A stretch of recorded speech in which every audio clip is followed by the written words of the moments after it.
कैलाशपति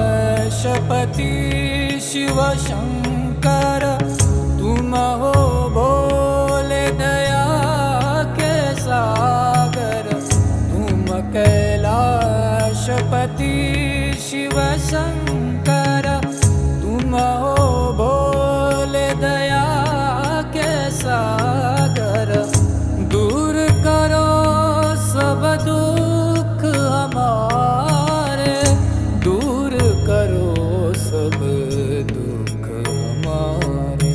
शंभो शंकर नमः शिवाय, गिरिजा शंकर नमः शिवाय। आदिदेव तुम नमः